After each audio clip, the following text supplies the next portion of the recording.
mesa y con él los apóstoles, y les dijo: cuánto he deseado comer con vosotros esta Pascua antes que padezca, porque os digo que no la comeré más hasta que se cumpla en el reino de Dios. Y habiendo tomado la copa, dio gracias y dijo: tomad esto y repartirlo entre vosotros, porque os digo que no beberé más del fruto de la vid hasta que el reino de Dios venga. Y tomó el pan y dio gracias y lo partió y les dio, diciendo: este es mi cuerpo que por vosotros es dado, haced esto en memoria de mí. De igual manera, después que hubo cenado, tomó la copa diciendo: esta copa es el nuevo pacto en mi sangre, que por vosotros se derrama. Mas he aquí, la mano del que me entrega está conmigo en la mesa. A la verdad el Hijo del Hombre va según lo que está determinado, pero ay de aquel hombre por quien es entregado. Entonces ellos comenzaron a discutir entre sí quién de ellos sería el que había de ser esto. O sea, primeramente la cena fue instituida como un memorial de lo que el Señor hizo por nosotros en la cruz, un memorial de que el Señor Jesús estuvo aquí en la tierra. Por eso cuando Él les da la copa, les dice: tómenla, coman este pan en memoria de mí. O sea que cada vez que nosotros nos reunimos con el propósito de tomar la cena del Señor, uno de los propósitos principales es un memorial, porque ya no está en forma física entre nosotros, pero sabemos que está en forma espiritual. Entonces es un memorial, es un recordatorio. Es como hace tiempo el Señor nos permitió ir a dar una ceremonia funeraria a una persona que murió el año pasado, pero no habían podido hacerle la ceremonia funeraria y la quisieron hacer en este año. Pero yo les dije: bueno, como ya no está el cuerpo ahí presente, entonces no le podemos decir una ceremonia funeraria, sino un memorial de la persona, o sea, un recordar la vida de la persona, recordar lo que significaba. Entonces, de misma manera, Jesús sabía que nosotros íbamos a volver a hacer o a tomar esta cena, porque el pueblo judío en ese tiempo tenían o tienen todavía la costumbre de hacer la Pascua, de celebrar la Pascua, que es una tradición instituida por el Señor en el pueblo judío, que la Pascua significaba cuando habían ellos salido de Egipto, cuando fueron rescatados de Egipto, y que dice que mataron un cordero y pusieron de la sangre en el marco de la puerta, porque un espíritu de muerte iba a venir, iban a morir los primogénitos, pero dice que esa sangre los cubrió, los protegió de que ellos no padecieran esa muerte. Entonces, después de ahí, el Señor les dijo: todo esto lo van a hacer todos los años para recordar de dónde yo los saqué y cómo yo los saqué. Entonces, cuando ellos lo hacían, recordaban las plagas, recordaban la grandeza que habían visto de parte del Señor. Entonces, ahora que nosotros hacemos esto, es para recordar la grandeza del Señor Jesús en nuestra vida, para recordar quién Él es, para recordar cómo Él nos sacó del Egipto en el que nosotros estábamos esclavizados. Amén. Porque todos nosotros vivimos en un Egipto donde estábamos esclavos del pecado, donde estábamos esclavos de la maldad, donde estábamos esclavos de tantas cosas que no nos dejaban tener una libertad espiritual. Pero el Señor Jesús vino como ese cordero, entregó su vida, fue sacrificado para que nosotros pudiéramos ser librados del espíritu de muerte. Amén. Entonces la Santa Cena o la Cena del Señor es para un memorial de lo que el Señor hizo con nosotros en la cruz, un memorial de que su cuerpo fue desgarrado por causa de nuestros pecados.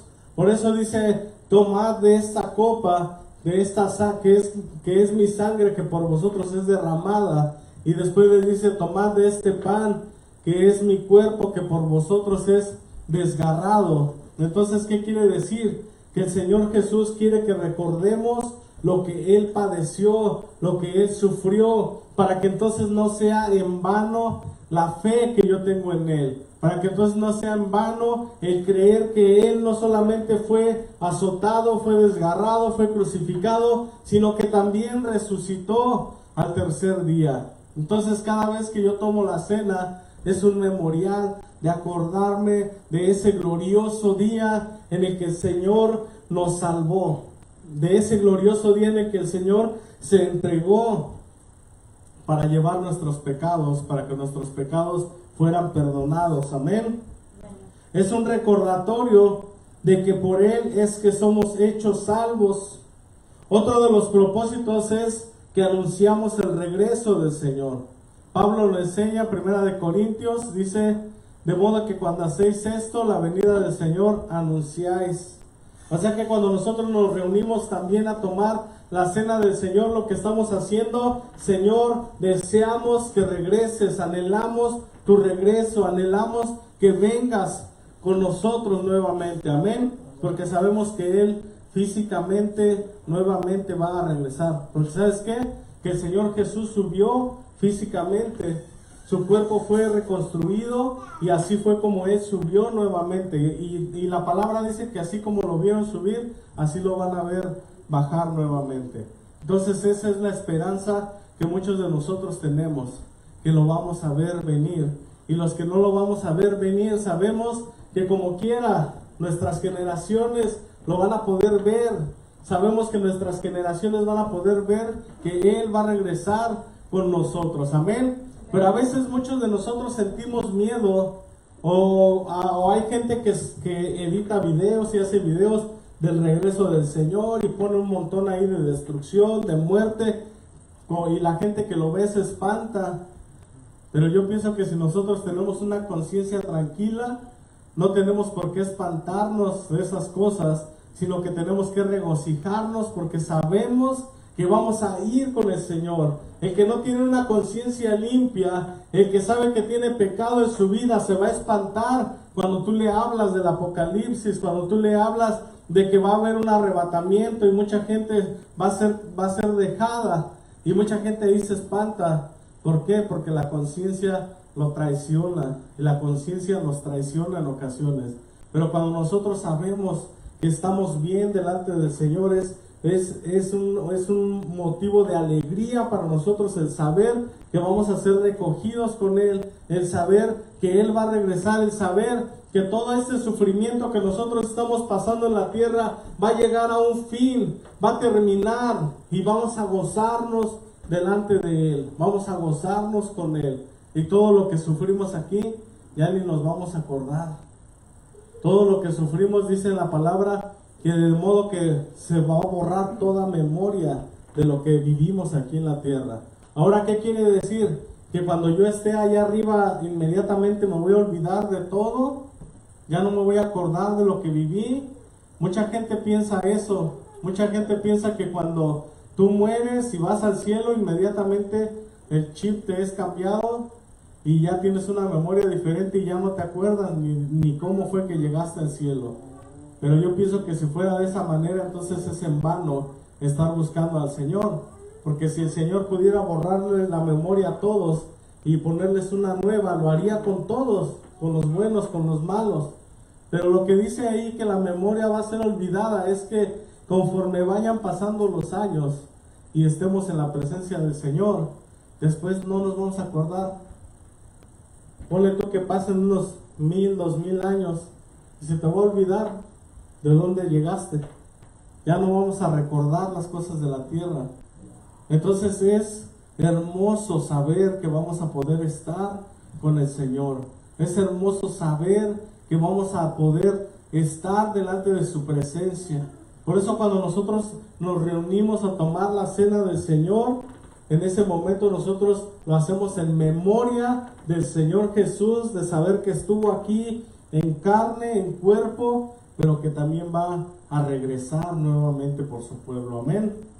¿Y qué quiere decir esto de que va a regresar? No quiere decir que los que han muerto antes de que Él regrese no están con Él, no, sino que simplemente Él va a venir a ponerle fin a la maldad, al pecado, y va a venir nuevamente a poner orden, a retomar lo que es suyo. Amén. Va a venir a destruir completamente al enemigo, a Satanás. Entonces, fue instituida para anunciar el regreso del Señor. porque aquellos que creen en el Señor Jesús, también creemos que Él ha de volver por nosotros. O sea, no hay quien crea en Jesús y que sepa que también va a regresar por nosotros. Ahora hay gente que ha escuchado de Jesús, del sacrificio, pero no saben que va a regresar. Pero ¿qué dice la palabra? Que benditos los que aman su venida, benditos los que aman su regreso. ¿Cuántos de ustedes aman la venida del Señor? ¿Cuántos de ustedes podrían decirle ya ven hoy, Señor, y llévanos? Ya regresa hoy, estoy listo, estoy preparado. Amén. Así como decía Pablo, decía, yo ya estoy listo, ya estoy preparado para la muerte. Por cuando él sabía que iban a llegar, ya iba a llegar el momento de su muerte, él dijo, estoy listo, estoy preparado, he luchado, dice, he peleado la buena batalla de la fe. Entonces es lo que nosotros tenemos que hacer, tener la esperanza de que nos vamos a ver cara a cara con el Señor. Amén. De igual manera también es un acto de conciencia. Vamos a leer en 1 de Corintios capítulo 11, en el versículo 17 al 34. 1 de Corintios capítulo 11, versículo 17 al 34. Pero al anunciaros esto que sigue, no os alabo, porque no os congregáis para lo mejor, sino para lo peor. Pues en primer lugar, cuando os reunís como iglesia, oigo que hay entre vosotros divisiones, y en parte lo creo, porque es preciso que entre vosotros haya disensiones, para que se hagan manifiestos entre vosotros los que son aprobados. Cuando pues os reunís vosotros, esto no es comer la cena del Señor. O sea, fíjate que aquí está dando una instrucción, que si entre nosotros como iglesia hay división y nosotros decimos que estamos haciendo la cena del Señor, aquí dice Pablo, esto no es comer la cena del Señor, porque entre ustedes hay divisiones. Pero dice, es necesario que las haya. Por eso dice, yo creo que sí hay. Dice, es necesario que haya para que sean probados, para que sean probados los que verdaderamente son del cuerpo de Cristo. Amén. Dice, porque en el 19, porque es preciso que entre vosotros haya disensiones, para que se hagan manifiestos entre vosotros los que son aprobados. ¿Eres aprobado delante del Señor o eres reprobado delante del Señor? Ahora, que haya división y que dice aquí que eso no es comer la cena del Señor, es cuando la autoridad de la iglesia se da cuenta que hay una división, pero no hace nada para arreglarlo. Hay muchas veces que nosotros como pastores nos acobardamos en el momento de tener que confrontar a alguien, o en el momento de tener que poner orden, o en el momento de tener que juntar a dos personas para que hablen algo entre sí y que se pongan de acuerdo y que se reconcilien y que vuelvan nuevamente a ser amigos. A veces a uno le da miedo hacer eso porque dice, es que si los junto y se enojan, se pelean, se me va a ir uno de la iglesia y luego el otro a lo mejor también se me va a ir. Pero nosotros tenemos que tener en cuenta que es más importante que haya paz y haya armonía entre el cuerpo de Cristo, a que si la gente se va o no se va. Por eso aquí dice que son necesarias las divisiones, las disensiones, para que sean probados los que son aprobados, para que se manifiesten los que son aprobados. El que va a una iglesia con el corazón dispuesto a servir al Señor, dispuesto a adorar al Señor, esa es la persona que es aprobada delante de Dios, porque ¿sabes qué? Ni divisiones, ni rumores, ni críticas, ni nada de eso lo va a lograr que él se aparte del Señor, o que él se aparte de servir al Señor. Amén. Dice en el 20, cuando pues os reunís vosotros, esto no es comer la cena del Señor, porque al comer cada uno se adelanta a tomar su propia cena, y uno tiene hambre y otro se embriaga. Pues ¿qué? ¿No tenéis casas en que comáis y bebáis? ¿O menospreciáis la iglesia de Dios y avergonzáis a los que no tienen nada? ¿Qué os diré? ¿Os alabaré? En esto no os alabo.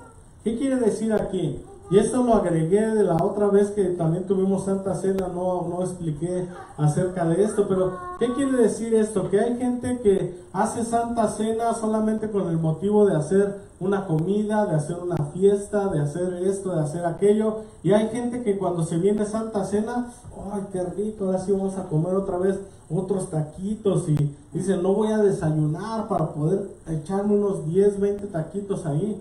Te parece que se prepara como cuando va a ir uno al buffet. Y cuando vas a ir, cuando tienes pensado ir al buffet, dices, no como. Y yo así le hago. Cuando sé que después de la iglesia vamos a ir al buffet, en la mañana no desayuno. Digo, tengo que hacer hambre para aprovechar la ida al buffet. Pero hay gente que hace eso cuando es la cena del Señor. Le pierden el respeto a lo que significa y piensan que es solamente unirte para comer. Dice aquí, unos comen, otros se embriagan. Dice, pues que no tienen casa para que coman, para que se embriaguen allá. Obviamente entre nosotros no nos embriagamos, ¿verdad? Porque nosotros no creemos que el alcohol sea permitido. Hay otras culturas, es cuestión de culturas. Porque hay quienes dicen, es que este pastor toma y así. ¿De dónde es ese pastor? Es italiano. ¿Y cuánto toma? Se toma una copita al día. ¿Se embriaga? No. Pero es que es la cultura de ellos. Ahora nosotros sabemos que la cultura del hispano es de consumir el alcohol para embriagarse, consumir el alcohol para pecar, consumir el alcohol para perderse. Entonces por eso no nos conviene a nosotros consumir alcohol. Amén. Dice en el 23, porque yo recibí del Señor lo que también os he enseñado, que el Señor Jesús la noche que fue entregado tomó pan y habiendo dado gracias lo partió y dijo, tomad, comed, esto es mi cuerpo que por vosotros es partido, haced esto en memoria de mí. Asimismo también tomó también la copa después de haber cenado diciendo, esta copa es el nuevo pacto en mi sangre. Haced esto todas las veces que la bebiereis en memoria de mí. O sea, dice el Señor, tú puedes hacer una santa cena todos los días si tú quieres. Pero cuando la hagas, hazlo en memoria de mí. Cuando lo hagas, hazlo recordando que yo morí por ti. Ahora mucha gente tiene hacer la cena del Señor muy seguido. Pero en ocasiones cuando lo haces muy seguido se te vuelve una costumbre, se te vuelve algo y empezamos a perderle la importancia que tiene la cena del Señor. Si le podemos poner algo o un tema a la cena del Señor es como una fiesta en memorial del Señor Jesús. Amén. Es como cuando, con todo respeto lo digo, pero hay personas que ya perdieron a su madre, a su padre, y los hermanos se juntan cierto día en el año y hacen una comida para recordar a la mamá, para recordar al papá. Es de esta misma manera que nosotros nos juntamos a recordar al Señor Jesús cuando estuvo en la tierra, porque Él no está muerto, y eso lo entendemos, porque Él resucitó y Él vive entre nosotros, Él vive, Él no está muerto, Él no se quedó en la tumba. Entonces es un memorial con regocijo de saber que Él no está muerto, con regocijo de saber que mi Redentor vive, que no se quedó clavado en la cruz, que no se quedó enterrado en la cueva, sino que salió, resucitó, y dice también la palabra que nosotros mismos resucitaremos juntamente con Él, porque dice la palabra que Él es Dios de vivos y no de muertos. Por eso él hablaba y decía, ¿por qué dicen que el Dios de Isaac, que el Dios de Jacob? Porque si te das cuenta no dicen el que era el Dios de Isaac, el que era el Dios de Abraham, el que era el Dios de Jacob, sino que dicen el Dios de Abraham, el Dios de Isaac, el Dios de Jacob. Y dice, y si ellos lo nombraban así, como que si estuvieran vivos, entonces quiere decir que nuestro Señor es Dios de vivos y no de muertos. Amén. Entonces tenemos que encontrarle esa importancia a hacer la cena del Señor y también a tomar la cena del Señor. Dice, así pues todas las veces en el 26 que comiereis este pan y bebiereis esta copa, la muerte del Señor anunciáis hasta que Él venga. De manera que cualquiera que comiere este pan o bebiere esta copa del Señor indignamente será culpado del cuerpo y de la sangre del Señor. Por tanto, pruébese cada uno a sí mismo y coma así del pan y beba de la copa. O sea, imagínate que dice aquí que si la tomas indignamente vas a ser como la gente que lo crucificó, porque ellos son culpables de la muerte, de la sangre del Señor, del cuerpo, dice aquí, y la sangre del Señor. ¿Por qué? Porque cuando le dijeron que cómo iban a matar a Jesús, y dice que toda la gente gritaba y decía, sí, tú mátalo, que su sangre sea sobre nosotros y sobre nuestros hijos. Se estaban ellos declarando culpables por el cuerpo, por la sangre de Jesús.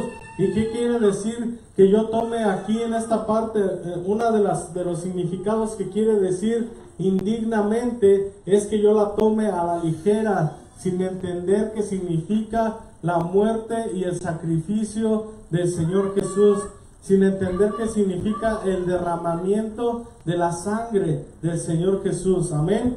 Dice en el 28, por tanto, pruébese cada uno a sí mismo y coma así del pan y beba de la copa, porque el que come y bebe indignamente sin discernir el cuerpo del Señor, juicio come y bebe para sí, por lo cual hay muchos enfermos y debilitados entre vosotros y muchos duermen. Si pues nos examinásemos a nosotros mismos, no seríamos juzgados, mas siendo juzgados somos castigados por el Señor, para que no seamos condenados con el mundo. Así que, hermanos míos, cuando os reunís a comer, esperaos unos a otros. Si alguno tuviere hambre, coma en su casa, para que no nos reunáis para juicio. Las demás cosas las pondré en orden cuando yo fuere. ¿Qué quiere decir? Que cuando te reúnas y dicen, pásenle a la mesa a servirse, mucha gente, pues, yo quiero ser primero porque si no, no alcanzo, si no, no me va a tocar. Pero si tú dices, pásenle, está uno atrás de ti, no, pásenle usted, yo no tengo mucha hambre, me eché mi cerealito en la casa antes de venir. Entonces a veces nos reunimos simplemente para disensiones, para discutir, para pelear, para ver quién hace lo mejor, amén. Pero no tiene que ser así. Entonces aquí nos habla dos veces, nos habla de tomarla indignamente. La primera quiere decir que vamos a ser culpados. Si la tomamos indignamente vamos a ser culpables por el cuerpo y por la sangre del Señor. Y la otra dice que si la tomamos indignamente, por eso hay mucha gente, dice sin discernir, por eso hay mucha gente enferma, debilitada y otros duermen. Pero ¿qué quiere decir? Mucha gente enseña que si tú tomas la cena del Señor en pecado, o si tú tomas la cena del Señor, te vas a morir, te vas a enfermar, que si tú la tomaste y no debías tomarla, te vas a morir, te vas a enfermar, te vas a debilitar. Por eso aquí dice que muchos duermen, pero no quiere decir que duermen porque tomaron la cena indignamente, sino que duermen, ¿por qué? Porque no entendieron el significado de la muerte del Señor Jesús en la cruz. Porque si yo tengo una enfermedad de muerte, pero no discierno el cuerpo de Cristo, que por su llaga yo fui sanado, entonces voy a ser añadido a esos que no discernieron el cuerpo de Cristo y ahora duermen. Y eso significa que están muertos. No quiere decir como los testigos de Jehová, que según ellos todos los que mueren están dormidos y solo algunos van a despertar. No, ya están muertos, ya cada quien está donde tiene que estar. No hay otro lugar, es el cielo o el infierno, no hay otra opción, no hay un lugar en medio. No, la Biblia no habla, no existe un lugar en medio, amén. Entonces tenemos nosotros que entender estas cosas. Entonces hay muchos enseñan que indignamente, no necesariamente que haya un pecado, pero yo entiendo que sí dice que nos examinemos, es que si tenemos que mirar dentro de nosotros si hay algún pecado o no. O sea, mucha gente dice, no, es que no, si tú estás pecando, no importa, pasa y toma la cena del Señor. Si tú estás en pecado, si eres pecador, no importa, tú pasa y tómala. Pero no, si aquí dice que si nos examinamos, entonces quiere decir que tengo que ver que en mí no haya un pecado. Entonces, ¿qué quiere decir eso? No quiere decir que no la voy a tomar porque tengo un pecado, no, sino simplemente tú te examinas y dices, oye, hay pecado dentro de mí. Señor, voy a tomar esta copa, voy a tomar este pan, pero lo voy a hacer como un pacto de que voy a cambiar mi vida, como un pacto de que voy a ser una mejor persona, como un pacto de que voy a ser diferente. O sea que si tú la tomas reconociendo el pecado que hay en ti, ya no la estás tomando indignamente. Pero si tú la tomas sabiendo que hay pecado en ti y no te arrepientes y no lo reconoces, la estás tomando indignamente. Amén. Entonces sí tenemos que examinarnos. Tenemos que examinar nuestras conciencias, ver si estamos en paz. Una vez que te examinas y te das cuenta que no estás en paz o que tienes algún pecado, entonces tomas la decisión de tomar la cena del Señor, como dice la palabra, como señal de un nuevo pacto. O sea, tú te examinas y dices, híjole, estoy mal con mi hermano, tengo este pecado, es que hice esto, hice aquello. Señor, perdóname. Voy a tomar la cena, Padre, pero no la menosprecio.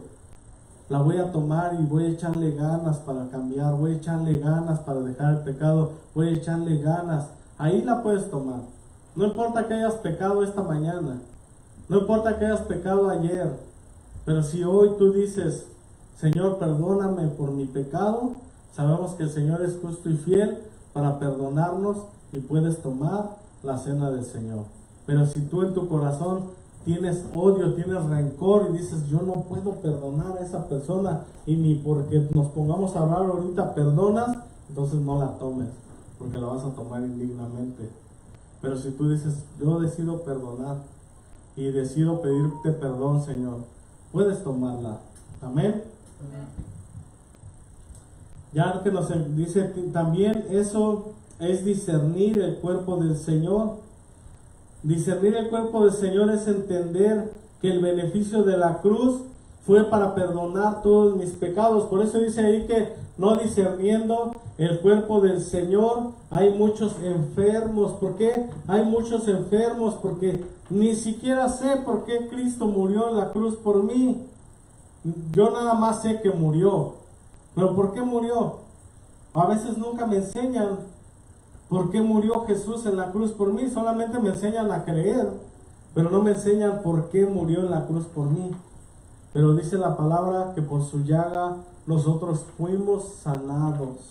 Y si por su llaga yo fui sanado, tengo que discernir que el Señor murió en la cruz para que yo no cargue enfermedad. Ahora hay enfermedades que nos vienen y que las cargamos por ignorancia, de no saber que el Señor Jesús tiene poder para sanarnos. Pero hay también enfermedades que vienen a nuestra vida porque tenían que venir. A veces no todo tiene que ver con el diablo, no todo tiene que ver con Dios, sino que a veces es simplemente me tocaba, estaba designado a mí, mi destino es que me pasara esto, que me pasara aquello. No tiene nada que ver Dios, no tiene nada que ver el diablo, sino solamente son cosas de la vida. Amén. Y eso es algo real. Porque yo no sé si a ti te ha pasado que has orado al Señor para que no te suceda algo y como quiera te sucede. O que de repente piensas que está bien tu vida y te pasa algo malo y Dios no hizo nada, o Dios no movió su mano para librarte. Y a veces uno dice, oh Señor, es que ¿por qué? Si yo te busco, si yo te adoro, pero Dios te va a decir, es que era necesario, esto estaba destinado a que te sucediera. Yo solamente te voy a ayudar a que eso no te duela tanto, a que no sufras tanto por eso. Amén. Conocemos una persona que se salió positivo al COVID y oré a Dios y Dios me dijo, dile que va a pasar por este momento difícil, pero yo voy a guardar a esta persona de que esta enfermedad haga estragos graves en su vida, en su cuerpo. O sea, Dios no me dijo, la voy a sanar a esta persona, no va a tener COVID, sino que Él dijo, tiene que pasar por eso, pero yo lo voy a guardar de que no sea peor. que no toque su vida. Es como fue con la vida de Job. O sea, el diablo fue y Dios le dijo, pues quítale todo lo que tiene, pero su vida no la vas a tocar. No, es que su cuerpo, enférmalo, pero su vida no la vas a tocar. O sea, el Señor Jesús a veces nos guarda nuestra vida. A veces decimos, pero esta enfermedad, Señor, ¿por qué? Pero tú ni cuenta te das que el Señor, que iba a ser una enfermedad mortal para tu vida, y el Señor te guardó de que no murieras. El Señor guardó tu vida.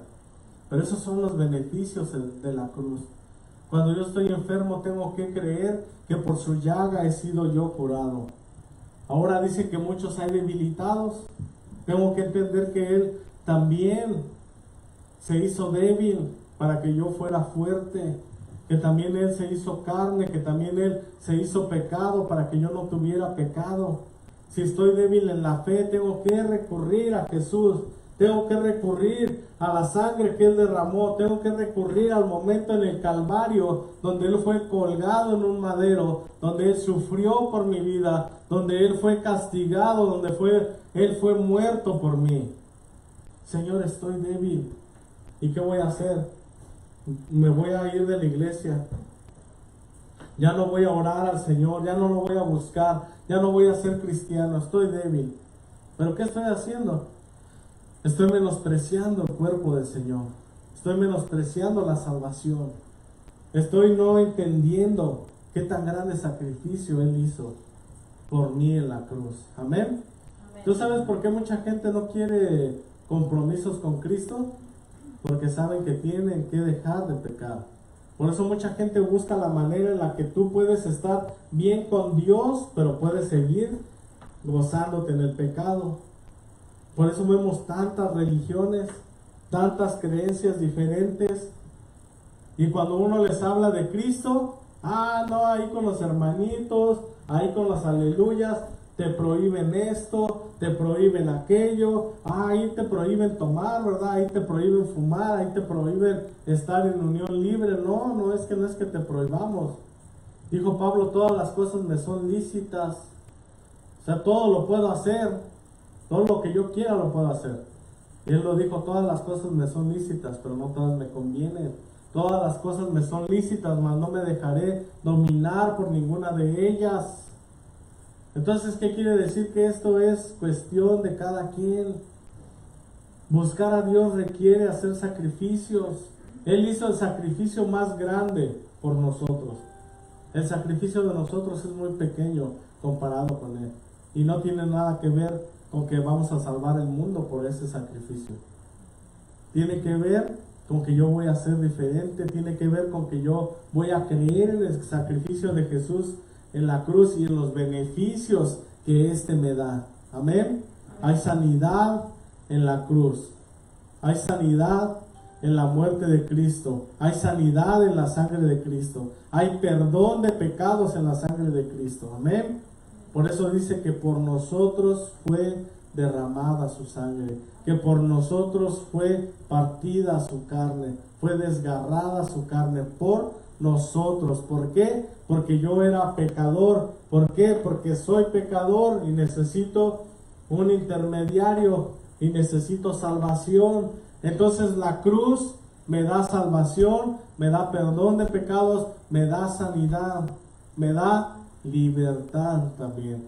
Por eso el Señor Jesús dice que abre el libro de Isaías delante de todos y dice: el Espíritu del Señor está sobre mí, por cuanto me ha ungido para liberar a los cautivos, para abrir las cárceles, sacar a los presos, para romper cadenas. ¿Qué quiere decir entonces? Que yo tengo que discernir el cuerpo de Cristo. Yo tengo que discernir lo que Él puede hacer en mi vida. Yo tengo que discernir el por qué Él vino a mi vida, el por qué Él vino al mundo a morir por mí, por mis pecados, por la salvación de mi alma. Si yo entiendo qué tan importante es mi alma, le voy a echar ganas a buscar a Dios. Si yo entiendo qué tanto vale mi alma, vale la sangre de Cristo. Imagínate, el Hijo de Dios murió por ti para que tú seas salvo. Amén.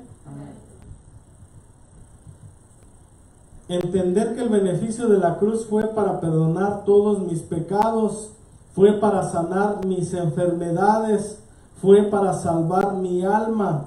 Entonces, una vez que me he examinado y que he discernido, tomo la cena haciendo pacto de que voy a ser una mejor persona, que voy a hacer lo posible por dejar el pecado, voy a hacer lo más posible con todas mis fuerzas de lograr la salvación por medio de Cristo Jesús.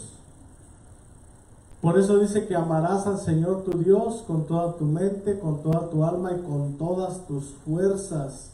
Con todas tus fuerzas quiere decir que yo amo al Señor tan fuertemente que cuando a mi vida venga pecado, yo me voy a arrepentir, voy a buscar perdón. Con todas mis fuerzas lo voy a estar buscando. Y eso no quiere decir que todo el tiempo vas a estar bien. Eso no quiere decir que todo el tiempo no vas a tener tentaciones del mundo.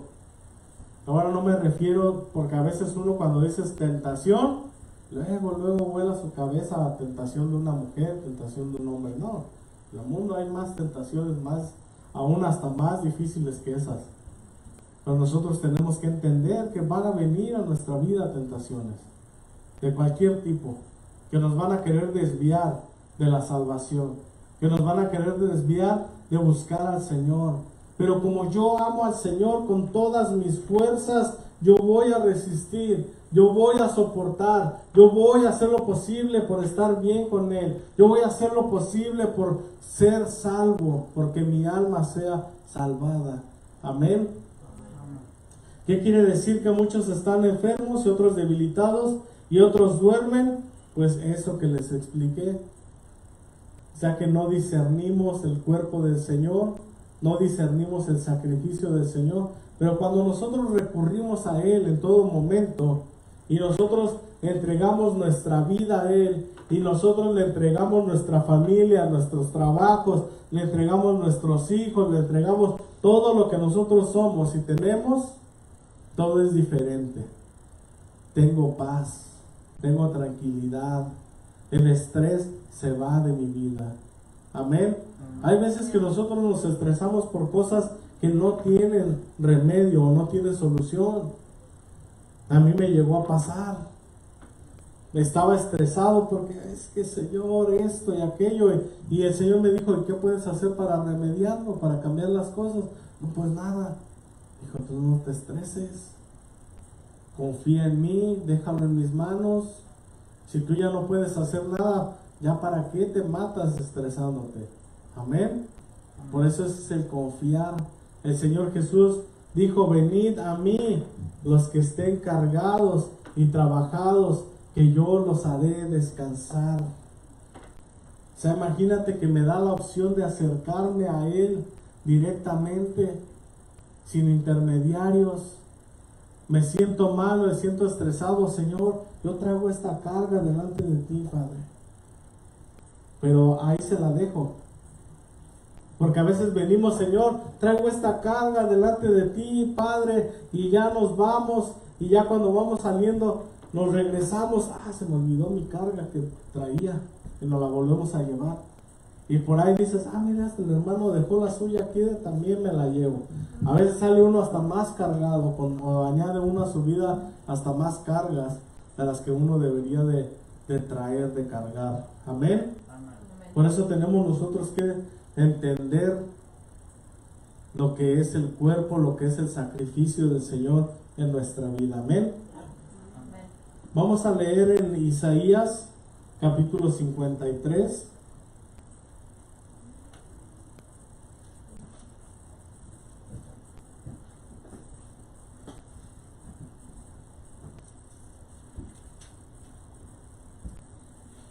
Isaías capítulo 53.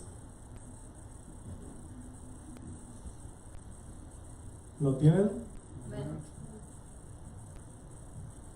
¿Quién ha creído a nuestro anuncio? ¿Y sobre quién se ha manifestado el brazo de Jehová? Subirá cual renuevo delante de él, y como raíz de tierra seca, no hay parecer en él, ni hermosura. Le veremos, mas sin atractivo, para que le deseemos. despreciado y desechado entre los hombres, varón de dolores, experimentado en quebrantos, y como que escondimos de él el rostro. Fue menospreciado y no lo estimamos. Ciertamente llevó él nuestras enfermedades y sufrió nuestros dolores, y nosotros le tuvimos por azotado, por herido de Dios y abatido. Mas él herido fue por nuestras rebeliones, molido por nuestros pecados. El castigo de nuestra paz fue sobre él. O sea que si yo no tengo paz en mi vida, tengo que entender que mi paz Él la lleva, que mi paz está en Él. Y por su llaga fuimos nosotros curados. Todos nosotros nos descarriamos como ovejas, cada cual se apartó por su camino, mas Jehová cargó en él el pecado de todos nosotros. Angustiado él y afligido, no abrió su boca. Como cordero fue llevado al matadero, y como oveja delante de sus trasquiladores, enmudeció y no abrió su boca. O sea, todo empezó desde la angustia de Cristo, cuando dice que estaba en el monte orando, y dice que estaba tan angustiado que empezó a sudar, y dice que el sudor era como gotas de sangre. Ahora mucha gente dice que sí eran gotas de sangre, pero yo como leo, entiendo que no era sangre, sino que era un sudor muy espeso, como las gotas de sangre. Tú ves una gota de sangre como es de escandalosa, ¿no? O sea, una gotita cae y ya hace un salpicadero por todos lados. Una gota de agua cae y se queda ahí poquito. No sé qué tenga la sangre que se alborota toda cuando cae una gota, pero así era el sudor del Señor Jesús en su angustia. O sea, era un sudor constante, era un sudor muy espeso por la angustia que él tenía, de que sabía que iba a morir en esa noche, sabía que en esa noche, lo iban a agarrar y en la tarde iba a morir, iba a ser crucificado. Entonces, primero pasó por la angustia, después pasó por la aflicción, fue humillado, fue azotado, se reían de él, se burlaban, le escupían la cara, le daban cachetadas. Dice que le taparon los ojos y le daban cachetadas y le decían, a ver, ¿quién te pegó? Profetiza, a ver si es cierto que tú eres el Hijo de Dios. ¿Quién te pegó? Y lo maltrataban. Y dice que le pusieron una corona de espinas. ¿Sabes por qué le pusieron la corona de espinas? Para burlarse de él. Porque dijeron, eres rey, pero no tienes corona. Te vamos a hacer una ahorita. Y le pusieron la corona de espinas para torturarlo, para reírse de él. ¿Te imaginas tú el dolor de esa cosa que traía en la cabeza? O sea, no creas que nomás se la pusieron así, no, le apretaron para que se le enterrara, para que lo lastimara. Independientemente de qué tipo de espinas eran, ya los estudiosos te dicen hasta de qué árbol era y de qué tamaño eran las espinas y qué producen en el cuerpo. Yo solamente necesito saber que le dolió. Los que trabajamos en construcción sabemos lo que duele cuando te picas con un clavito. Ahora imagínate en la cabeza cómo duele. Amén. O sea, el Señor Jesús sufrió tanto por nosotros y ¿sabes qué? Mira, callado. Él no dijo, Señor, ¿sabes qué? Mátalos a todos mejor por su pecado, ya me voy. No, Él aguantó. Él luchó contra sí mismo de no decir nada, de no hablar, de no defenderse. Ya a veces nosotros no sabemos controlar la boquita. Nomás tantito algo nos dice, ya. Deshicimos. Pero imagínate, el Señor Jesús se quedó callado, aunque se burlaban de Él, aunque lo humillaron, aunque lo azotaron. Él sabía que Él no merecía eso. Él sabía que Él no era culpable, pero sabía que el Señor había cargado todos los pecados de nosotros sobre de Él. Amén. Y el Señor Jesús sabía que era necesario ser azotado y era necesario que uno muriera por la vida de muchos y no que muchos murieran por la vida de uno. Amén.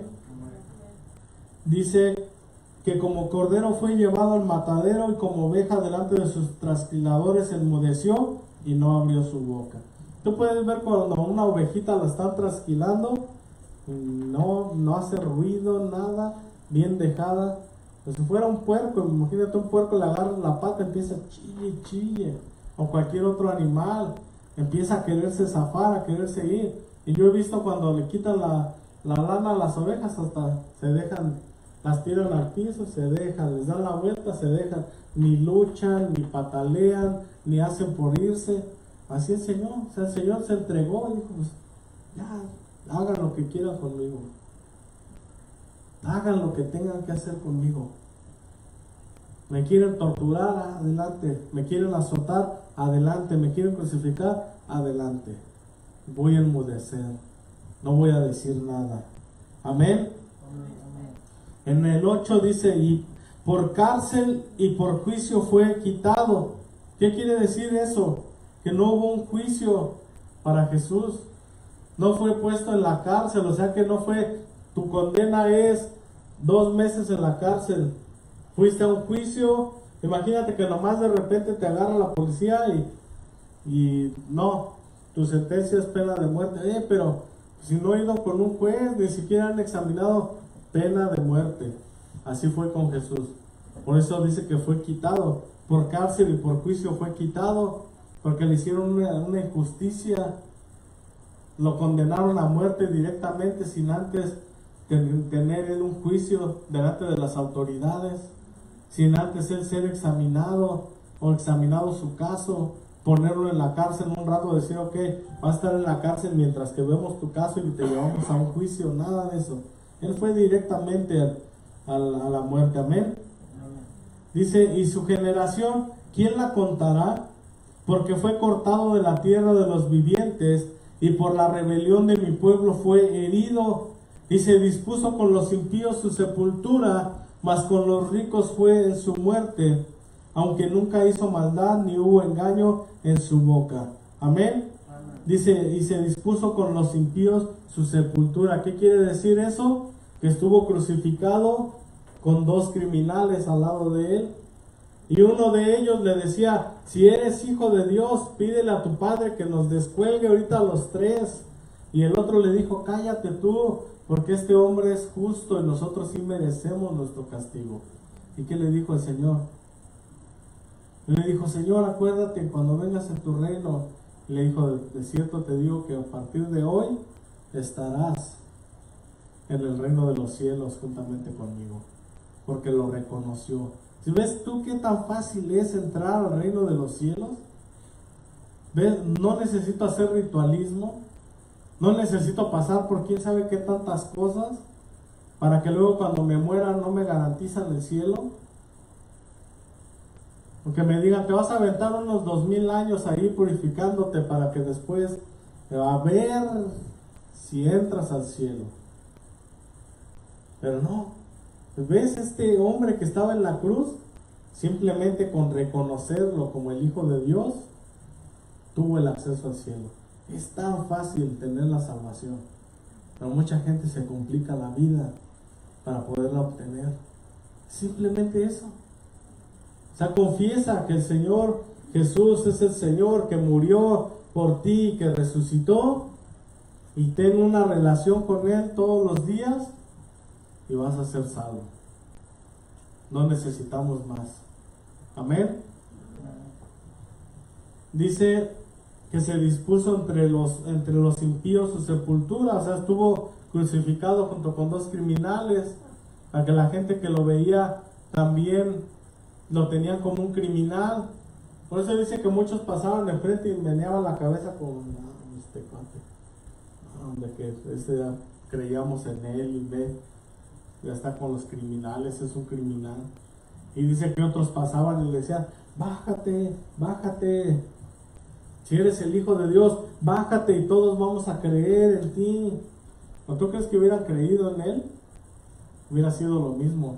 ¿Sabes por qué? Porque muchos de nosotros le decimos luego al Señor, Señor, si tú haces esto por mí, te prometo, Padre, que ahora sí te voy a buscar, que ahora sí voy a leer la Biblia, que ahora sí voy a orar 1 hora diaria, que ahora sí me voy a levantar temprano. Y condicionamos a Dios a que haga un milagro por nosotros, para que entonces nosotros creamos o le sirvamos. Amén.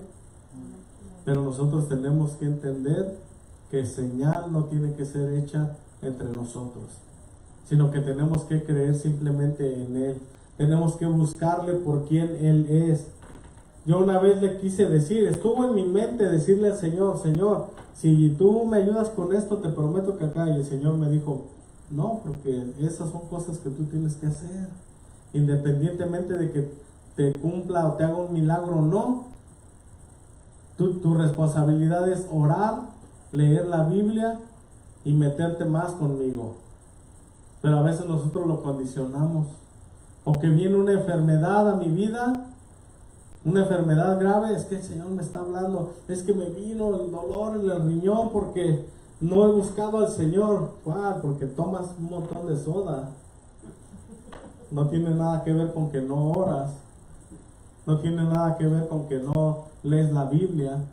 Pero a veces nosotros, como lo he dicho, pensamos que Dios usa cosas malas para atraernos a Él, pero no es así.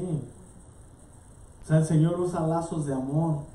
El Señor usa el sacrificio de la cruz para traernos. Aquel que entiende el sacrificio de la cruz se rinde a Él. Aquel que entiende qué tan grande amor el Señor tiene por nosotros, que murió en la cruz, se rinde a Él.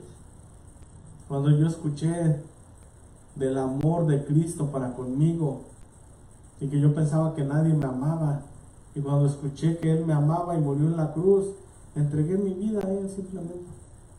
Dejé todo a un lado, empecé a cambiar.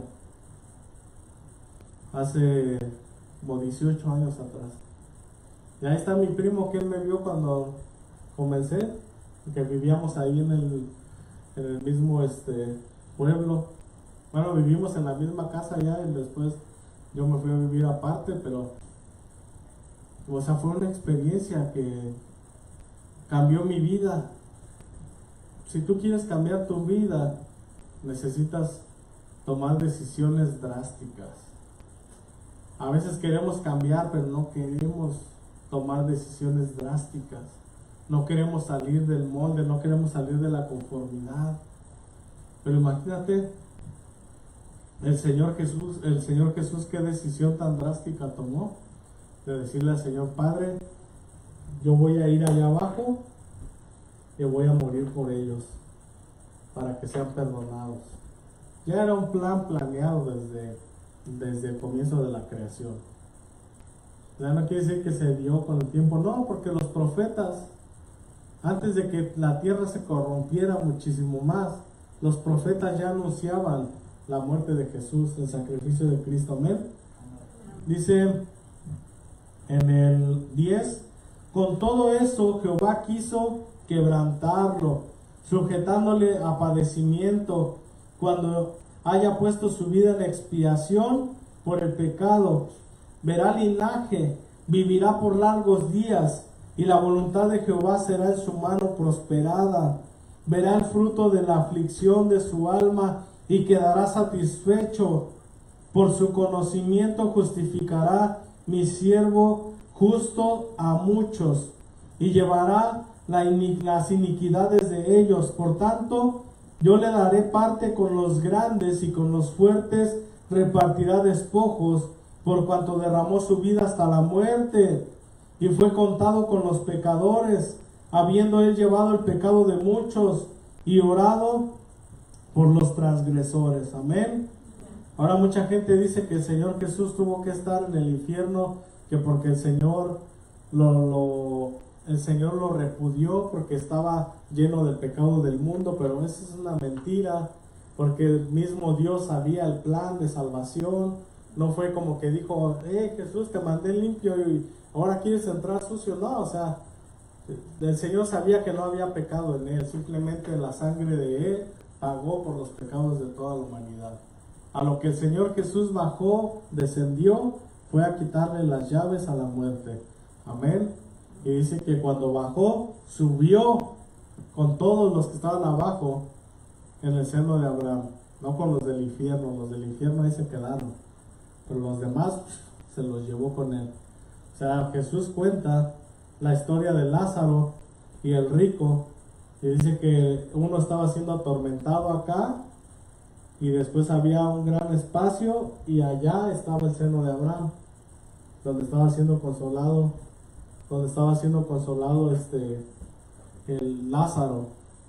Pero ahora la gente no va a esa parte, sino que van al cielo. Ya no es ahí. Amén. Pero ese ya es un tema más profundo.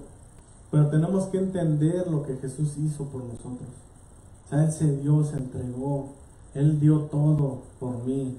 ¿Por qué yo no voy a dar mi vida por Él? Amén. Póngase de pie.